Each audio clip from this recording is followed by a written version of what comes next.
Media మిత్రులందరికీ కూడా నా హృదయపూర్వక నమస్కారం.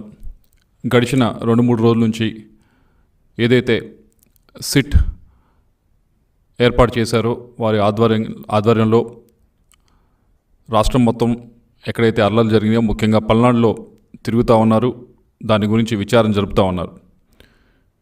ఈ సిట్ అధికారులకి మా వైపు నుంచి కూడా మేము రిక్వెస్ట్ లెటర్ పంపిస్తూ ఉన్నాం. దీన్ని పూర్తి ఎటువంటి ఆధారాలు లభించినా కానీ అన్ని యాంగిల్స్లో కూడా దీన్ని విచారించాలని చెప్పి వారిని కోరుతా ఉన్నాం. ముఖ్యంగా గడిచిన 4 రోజుల నుంచి ఎలక్షన్స్ అయిపోయిన 4 రోజుల నుంచి 5 రోజుల నుంచి కూడా వైఎస్ఆర్ కాంగ్రెస్ పార్టీ వైపు నుంచి డెలిబరేట్గా ఒక మెసేజ్ని అయితే తీసుకెళ్ళడానికి ప్రయత్నిస్తూ ఉన్నారు. దాంట్లో మొదటిది ఏదైతే ఈ పల్నాడులో జరిగిన గొడవలకి కారణం ఇదేదో ఒకసారి కాదు, దాదాపు 4-5 సార్లు ఇది సాక్షి మీడియా పేపర్లో వేయటం జరిగింది. చాలామంది ఎమ్మెల్యేలు దీని గురించి మాట్లాడటం కూడా జరిగింది. దాంట్లో మొట్టమొదటిది ఎక్కువగా మాట్లాడుతూ ఉంది ఏమిటంటే దీని గురించి కూడా విచారణ చేయాలని సిట్ వారిని కోరుతా ఉన్నాం. మొట్టమొదటి మాట్లాడుతూ ఉంది ఏంటంటే నాకు అక్కడున్న ఎస్పీ గారు ఎలక్షన్ సమయంలో బిందు మాధవ్ గారు ఎవరైతే ఉన్నారో వారి ఫ్యామిలీతో మాకు ఏదో పరిచయం ఉన్నట్లు, మేమేదో చాలా దగ్గర స్నేహితులు అన్నట్లు, వారి భార్య మా భార్య ఏదో దగ్గర స్నేహితులు అన్నట్లు ఏదో దీన్ని డెలిబరేట్గా ఈ మెసేజ్ని ఒకసారి కాదు దాదాపు 4-5 రోజులుగా దీన్ని పంపిస్తూ ఉన్నారు. ప్రతి చోట కూడా ఇది పబ్లిష్ చేస్తూ ఉన్నారు. దీన్ని సిట్ వారిని కోరుతా ఉన్నాం, మా వైపు నుంచి క్షుణ్ణంగా పరిశీలించండి. మా కాల్ డేటా తీసి పరిశీలించండి. వాళ్ళ కాల్ డేటా మరి అధికారి కాబట్టి అది మీ చేతిలో ఉంటుంది. మా వైపు నుంచి మా కాల్ డేటా, మా చుట్టుపక్కల ఉన్న వారి కాల్ డేటా ఏదైతే ఉందో వాటిని తప్పకుండా తీసి పరిశీలించాలని చెప్పి కోరుతా ఉన్నాం. ఏదైతే ఎస్పీ బిందు మాధవ్ గారి ఫ్యామిలీ పైన ఏ విధంగా ఏదో నిరాధారమైన ఆరోపణలు చేస్తూ ఉన్నారో, ఏదో మాకు వారికి సంబంధం ఉందని, ఇది పూర్తి అవాస్తవం. వారి ఫ్యామిలీ మా ఫ్యామిలీ ఎప్పుడు కూడా కలిసింది లేదు, మాట్లాడింది లేదు, ఎప్పుడు కూడా ఫోన్లో కూడా మాట్లాడింది లేదు. అసలు ఆ మనిషి అనే వారి ఫ్యామిలీ వైపు నుంచి పరిచయం ఉంది కూడా లేదు. అటువంటిది ఆధారం ఏమి లేకుండా ఈ విధమైన ఆరోపణలు చేస్తూ దీన్ని జనంలోకి తీసుకువెళ్ళడానికి ప్రయత్నించడం అనేది చాలా బాధాకరమైన విషయం. దయచేసి కొద్దో గొప్ప ఏమన్నా నిజంగా ఉంటే మాట్లాడితే కరెక్టే, కానీ ఏమీ లేకుండా ఇలా మాట్లాడటం అనేది, మాట్లాడిన దాన్ని సాక్షి పేపరు, సాక్షి టీవీ ఛానళ్ళు విపరీతంగా పబ్లిష్ చేయటం అనేది ఇది తప్పు. దీని గురించి దయచేసి సిట్ వారిని కోరుతా ఉన్నా. నేను మామూలుగా అయితే ఏదో దీని గురించి తప్పించుకొని చేయొచ్చు, అలా కాకుండా నేనే సిట్ వారిని లెటర్ రాస్తా ఉన్నా. అయ్యా, మా ఫ్యామిలీ వైపు నుంచి కానీ వాళ్ళ ఫ్యామిలీ వైపు నుంచి కానీ ఏమైనా పరిచయం ఉంటే దయచేసి ఇప్పుడు కాదు, ఈ నెల రోజుల నుంచి కాదు, గడిచిన 4-5 సంవత్సరాల నుంచి ఏమైనా పరిచయం ఉన్నా, ఇప్పుడు నేను కలిసినా, ఇప్పుడు నేను ఫోన్లో మాట్లాడినా దయచేసి అది బయట పెట్టాలని చెప్పి కోరుతా ఉన్నాను. ఇంతకంటే ఓపెన్గా ఎవరు కూడా ఛాలెంజ్ చేయలేరు, అంత ఓపెన్గా నేను ఛాలెంజ్ చేస్తూ ఉన్నాను. రెండోది చెప్తా ఉంది ఏమిటంటే ఏదో మాకు ఆ రోజు ఎలక్షన్ రోజు పోలీసుల వైపు నుంచి ఇదిగోండి టీడీపీ చెప్పినట్లు ఆడిందని చెప్పి ఏదో కథనం, పల్నాడులో హింసకు పోలీసులే కారణం అని, అట్టడుగున టీడీపీకి సహకారం అని చెప్పి ఒకరోజు ఇలా వివిధ ఆర్టికల్స్ని పబ్లిష్ చేయడం జరిగింది. అయ్యా, మేము ఎలక్షన్స్కి 15-20 రోజుల ముందే దానికి సంబంధించిన ఆఫీసర్స్ అందరికీ కూడా ఎస్పీ గారు, ఐజీ గారు అందరినీ కూడా కలిసి మా వైపు నుంచి ఒక లెటర్ ఇవ్వడం జరిగింది. ఇదిగోండి మేము ఐడెంటిఫై చేసిన ఈ 140 నుంచి 150 సెన్సిటివ్ బూత్స్, ఇది ఓపెన్ లెటర్, ఇదేమి దాచేది కాదు, మీరు చెక్ చేసుకోవచ్చు. ఇది నేను పబ్లిక్గా మీడియాకు కూడా ఇస్తున్నాను, యూ క్రాస్ చెక్ ఇట్. 140 నుంచి 150 బూత్స్ ఉన్నాయి, మొత్తం సెన్సిటివ్ బూత్స్ మా పార్లమెంట్లో.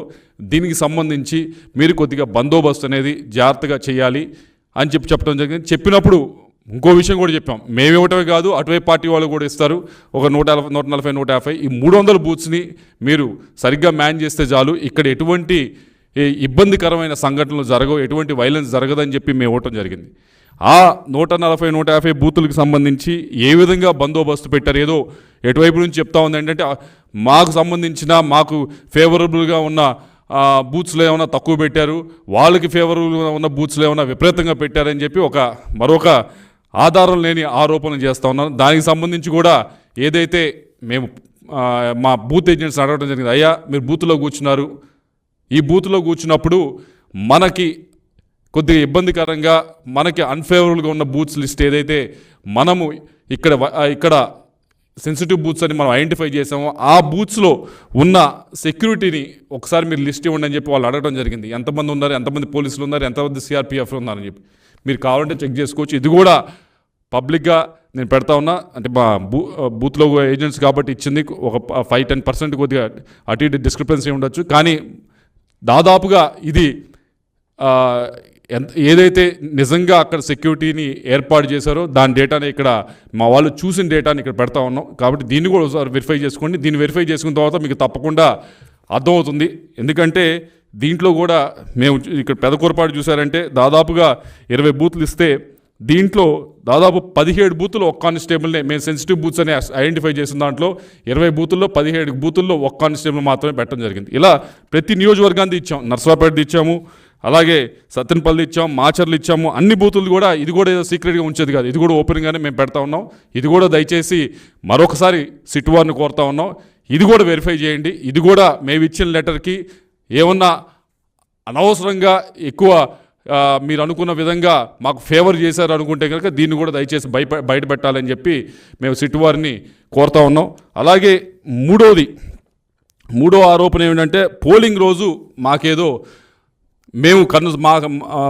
మా కనుసన్నలో ఏదో జరిగింది, మేమేదో చాలా ఇన్ఫ్లుయెన్స్ చేసామనే ఒక ఆరోపణ చేస్తూ ఉన్నారు. దాని గురించి కూడా సిట్ వారిని దయచేసి వెరిఫై చేయమంటా ఉన్నాం.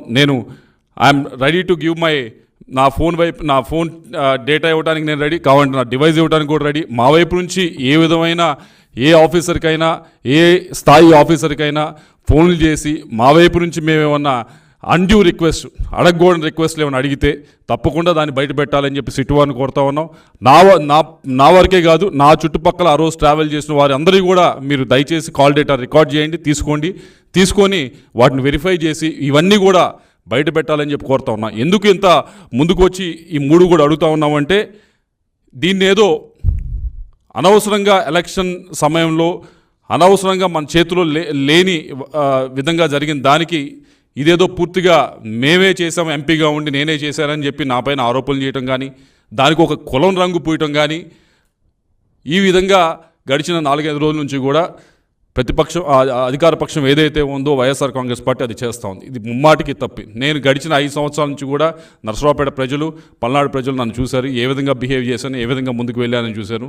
ఎవరైనా మిగతా వాళ్ళు 2+2 3+2 గన్మెన్లు పెట్టుకొని తిరిగారు. కనీసం నేను గన్మెన్లు కూడా నేను వద్దంటే తప్పక ఒక గన్మెన్ ఇచ్చి నాకు ఇప్పించడం జరిగింది ఆ రోజు ఎస్పీ గారు.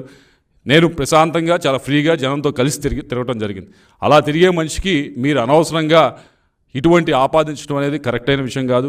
ఏదో ఒక కులానికో లేకపోతే ఒక మతానికో ఒక వర్గానికో నన్ను పరిమితం చేయడానికి ఆ విధంగా ప్రజల్లోకి తీసుకువెళ్ళడానికి, పల్నాడు ప్రజల్లోకి తీసుకువెళ్ళడానికి ప్రయత్నిస్తూ ఉన్నది. ఇది ముమ్మాటికి అవాస్తవం. దీన్ని పూర్తిగా సిట్ వైపు నుంచి మీరు ఏదైతే విచారణ చేస్తూ ఉన్నారో దయచేసి దీని లోతులోకి వెళ్ళి ఏ విధంగా అయినా నా వైపు నుంచి ఏ ఆఫీసర్నైనా పైనుంచి కింద దాకా ప్రతి ఆఫీసర్ని మీరు క్షుణ్ణంగా మా వైపు నుంచి కాల్ డేటా ఇస్తాం, తప్పకుండా పరిశీలించండి. మేము కలిసిన వివరాలు అడిగితే తప్పకుండా ఇస్తాం, పరిశీలించండి. ఏ విధంగా అయినా ఇన్ఫ్లుయెన్స్ చేసామనంటే తప్పకుండా అది పబ్లిక్ డొమైన్లో పెట్టండి.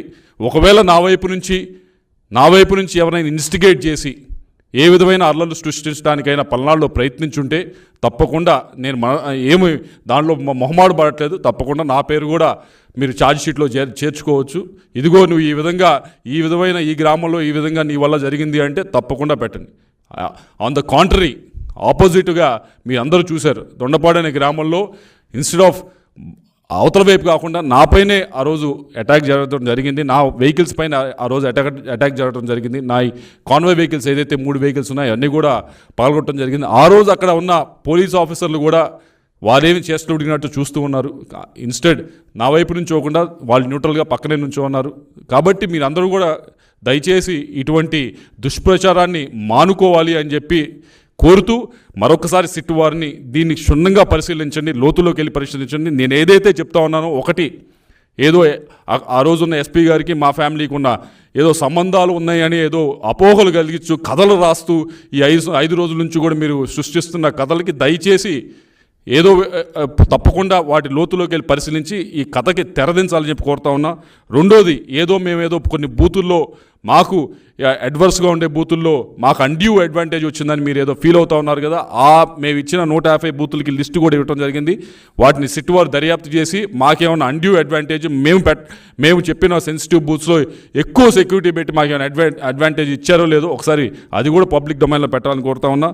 అలాగే పోలింగ్ రోజు ఏదో మాకు అన్డ్యూ అడ్వాంటేజ్, ఆ రోజు కూడా ఏదో మేము చెప్తేనే అధికారులు అటు కదిలారని చెప్తా ఉన్నారు. కాబట్టి దయచేసి మా కాల్ డేటాను తీసుకొని, మాదే కాదు మా చుట్టుపక్కల ఉన్న ఆ రోజు మాతో కారులో ప్రయాణిస్తున్నా, మా వెనకమాల కారులో ప్రయాణిస్తున్నా ఎవరిదైనా కాల్ డేటా తీసుకొని, ఎవరినైనా ఏ అధికారినైనా ఎస్ఐ నుంచి పైదా ఐజీ దాకా ఎవరినైనా మేము ప్రలోభాలు గురి చేస్తే, మేము ఎవరినైనా పుష్ చేస్తే, ఎవరినైనా ఇబ్బంది పెడితే తప్పకుండా వాటిని కూడా పబ్లిక్ డొమైన్లో పెట్టాలని చెప్పి కోరుతూ, సిట్ వారిని ఈ ఏదైతే ఇన్వెస్టిగేషన్ చేస్తూ ఉన్నారో వాటిని లోతులోకి వెళ్ళి పరిశీలించి వీటన్నిటిని కూడా పబ్లిక్ డొమైన్కి తీసుకురావాలని కోరుతూ, మరొకసారి మీరందరూ పల్నాడు ప్రజలందరూ కూడా గడిచిన 5 సంవత్సరాల నుంచి నన్ను చూశారు, నన్ను ఆదరించారు.